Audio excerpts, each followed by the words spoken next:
Guys BSF border security force में group B की vacancies आई है, जो कि वैकेंसीज सब इंस्पेक्टर की है और इंजीनियरिंग ट्रेड की वैकेंसीज है, सिविल एंड इलेक्ट्रिकल की वैकेंसीज है।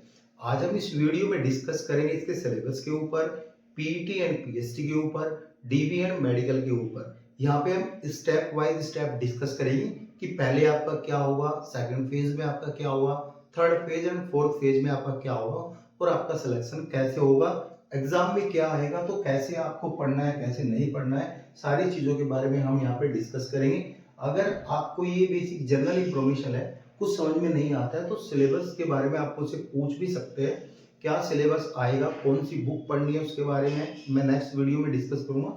यहाँ पे हम बात करेंगे ग्रुप बी की सिलेबस पीटी एंड पीएसटी के ऊपर, ठीक है। पोस्ट के बारे में बात करेंगे, जिन पोस्ट पर मैं यहाँ पे डिस्कस करूंगा वो पोस्ट है सब इंस्पेक्टर की वर्क्स, जो कि सिविल से है, और जूनियर इंजीनियर इलेक्ट्रिकल की वैकेंसी है, ठीक है। नंबर ऑफ वैकेंसीज तो कम है, लेकिन यहाँ पे स्टूडेंट बहुत फॉर्म भरेगा, क्योंकि हर वैकेंसीज में बहुत सारे स्टूडेंट फॉर्म भरता है, अच्छी वैकेंसीज है। ग्रुप बी की वैकेंसी इजिली निकलती नहीं है, ठीक है। सिलेक्शन प्रोसीजर के बारे में बात करेंगे। देखो, आपका यहाँ पे रिटन टेस्ट होगा। रिटन टेस्ट में आपके दो पेपर होंगे। पेपर फर्स्ट आपका ओएमआर सीट बेस होगा और एमसीक्यू बेस होगा। पेपर टू आपका डिस्क्रिप्टिव एग्जाम होगा, यानी यहाँ पे सब्जेक्टिव एग्जाम होगा, जो कि यहाँ पे आपको लिखना है, पैराग्राफ में आपको यहाँ पे लिखना है। और गाइस, फिर सेकंड फेज में आपका डीबी होगा। डीबी क्लियर होते होते फिर आप पीएसटी के लिए जाओगे। पीएसटी क्लियर करते करते फिर आप पीटी के लिए जाओगे। ये सब कुछ हो सकता है एक दिन में हो या फिर 2 दिन में हो। ये आपका सेकंड फेज होना है। तो ये तीन जो है, dB, PST and PT, second phase में होंगे।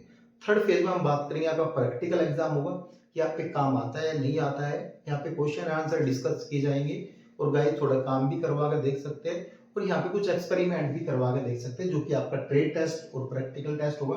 फिर आपका डीएमई जो कि यहाँ पे डिटेल मेडिकल एग्जामिनेशन आपका यहाँ पे होगा, ठीक है। बात करेंगे रिटन टेस्ट के बारे में। रिटन टेस्ट पेपर 1 के बारे में बात करेंगे। पेपर 1 आपका OMR based MCQ objective type होगा, ठीक है। 100 क्वेश्चन मिलेंगे और गाइस 100 मार्क्स का एग्जाम होगा। एक क्वेश्चन 1 नंबर का होगा, नेगेटिव मार्किंग एग्जाम में नहीं होगी। और गाइस, एग्जाम की जो लैंग्वेज है, हिंदी और इंग्लिश दोनों लैंग्वेज में रहेगा।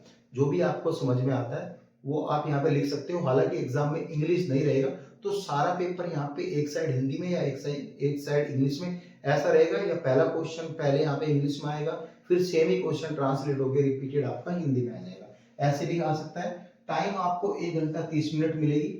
अगर आप इस एग्जाम को यानी पेपर फर्स्ट को क्लियर करते हैं, तो 6 टाइम ऑफ स्टूडेंट यानी सिंगल वैकेंसीज के लिए 6 स्टूडेंट पेपर 2 के लिए जंप करेंगे, यानी वो आगे भेजे जाएंगे। अगर पेपर 1 में जो क्राइटेरिया है वो फिल नहीं होता है, तो यहाँ पे क्वालिफिकेशन क्राइटेरिया वो घट जाएगा। घट के यहाँ पे वैकेंसीज को फुलफिल किया जाएगा। फुलफिल करने के बाद स्टूडेंट को पेपर 2 में जंप किया जाएगा। ये सभी बातें हैं, ठीक है। यहाँ पे बात करेंगे जनरल इंटेलिजेंट रीजनिंग, जो कि मैथ से रिलेटेड सब्जेक्ट है। आपका 25 क्वेश्चन है। कम से कम आपको 20 क्वेश्चन तो अटेम्प्ट राइट आपको करके आने हैं, ठीक है। अब बात करेंगे जनरल अवेयरनेस के 25 क्वेश्चन है। इसमें भी कम से कम आपको 12 से 15 क्वेश्चन करके आने हैं, ठीक है। और गाइस, यहाँ पे पार्ट सी आपका है इंजीनियरिंग रिलेटेड, जो कि आपके 50 मार्क्स के। अगर आप सिविल से फॉर्म भरा है तो सिविल के क्वेश्चन आएंगे। आपने यहाँ पे इलेक्ट्रिकल से फॉर्म भरा है तो इलेक्ट्रिकल के क्वेश्चन आएंगे, जनरल इलेक्ट्रिकल और जनरल सिविल। मेरी दूसरी जो वीडियो रहेगी, मैं आपको उसमें बुक्स के बारे में बताऊंगा, कौन सी बुक्स किसके लिए ठीक है, कौन सी बुक्स आपको सिविल के लिए पढ़नी है, कौन सी बुक्स आपको इलेक्ट्रिकल के लिए पढ़नी है। और मैक्सिमम अटेम्प्ट आप यहाँ पे करके आओगे, अच्छे से दिल से पढ़ोगे तो हो सकता है आपका क्लियर भी हो जाए। ज्यादा कुछ नहीं है, फंडामेंटल्स स्ट्रॉन्ग रखने हैं, आपका क्लियर हो जाएगा, ठीक है। 50 क्वेश्चन आएंगे और ये 50 क्वेश्चन जो है ये आपके पेपर 2 से ही मिल जाएंगे। पेपर 2 की अगर आप अच्छी तैयारी करोगे तो ये 50 क्वेश्चन आपको पढ़ने की कोई जरूरत नहीं है। फिर भी यहाँ पे बेसिक आप पढ़ सकते हो, थोड़े एमसीक्यूज, थोड़े यहाँ पे प्रैक्टिस जो है, यहाँ पे प्रैक्टिस सेट भी ले सकते हो। वो कहाँ से मिलेंगे, प्रॉपर मैं गाइड करूंगा, ठीक है। यहाँ पे जो पेपर 2 है आपका डिस्क्रिप्टिव एग्जाम होगा, आपको 2 घंटे का टाइम मिलेगा। इस एग्जाम में आपको 12 क्वेश्चन मिलेंगे। 12 में से 10 क्वेश्चन यहाँ पे अटेम्प्ट करनी जरूरी है। 10 क्वेश्चन आपको करने ही करने हैं, ठीक है। नेगेटिव मार्क ही नहीं है। 100 मार्क्स का ये एग्जाम है। एक क्वेश्चन जो है वो इक्वल टू 10 नंबर, यानी एक क्वेश्चन जो है 10 नंबर की वैल्यू में, ठीक है, ठीक है। तो यहाँ पे आपका ये 100 मार्क्स का एग्जाम होगा, समझ में आई। अब यहाँ पे जनरल सिविल के, सिविल से सिविल के क्वेश्चन आएंगे। और जनरल इलेक्ट्रिकल के क्वेश्चन आएंगे। बस दो ही वैकेंसीज आई है, यानी दो ही फील्ड में वैकेंसीज है ट्रेड में, तो दोनों ही ट्रेड के क्वेश्चन पेपर आएंगे, अलग अलग क्वेश्चन पेपर आएगा। ठीक है, ऐसा हो सकता है या तो ये एग्जाम दोनों सेम डे हो सकते हैं, ठीक है, या फिर एग्जाम पहले ये होगा फिर दोबारा ये होगा। दोनों ही एग्जाम में यानी each paper, paper 1 and paper 2 में मिनिमम क्वालिफाइंग मार्क्स भी रखा है, जो कि 50% जो मार्क्स आपको लेके आने हैं वो जनरल कैटेगरी, ईडब्ल्यूएस कैटेगरी और ओबीसी कैटेगरी को लेके आने हैं। अगर आप एसटी एससी है तो आपको 45% मार्क्स यहाँ पे लेके आने, दोनों ही पेपर में, नेगेटिव मार्किंग किसी में नहीं है। अब जब आप ये पेपर क्वालिफाई करोगे तो आप यहाँ पे फेज 2 के लिए यानी सेकंड जो है सेकंड स्टेज के लिए जाओगे। सेकंड स्टेज में आपका डीवी होगा। डीवी में अगर आपको डाउट है तो आप कमेंट कर देना, अच्छा रिस्पॉन्स मिलेगा तो मैं प्रॉपर सारे डॉक्यूमेंट्स आपके सामने लेकर आऊंगा, कैसे बनेंगे किस डेट के होने चाहिए वो भी आपको बताऊंगा। ठीक है, पीएसटी के बारे में बात करें। देखो पीएसटी और पीटी दो चीज होती है। पीएसटी आपका फिजिकल स्टैंडर्ड टेस्ट यानी आपकी बॉडी की मेजरमेंट होती है, जो कि रिक्वायरमेंट्स बाय नोटिफिकेशन, जो भी नोटिफिकेशन में रिक्वायरमेंट्स है वो सब मेजरमेंट आपकी होगी। पीटी यानी फिजिकल इफिशिएंसी टेस्ट, आपकी बॉडी की क्षमता, इफिशिएंसी, स्टैमिना वो सब देखा जाएगा कि आप वर्क कर लेते हो या नहीं कर लेते हो, रनिंग वगैरह। हालांकि इंजीनियरिंग स्टूडेंट है, पढ़ने से मतलब रखते हैं तो ज्यादा यहाँ पे कुछ खास नहीं है। पहले सुन लो, हाइट आपकी 165 सेंटीमीटर रहनी चाहिए मेल की, और जिसमें कि 5 सेंटीमीटर का रिलैक्सेशन आपको मिलेगा अगर आप हिली एरिया से हैं और यूटी एरिया से है। ठीक है, ये चीज समझ में आई।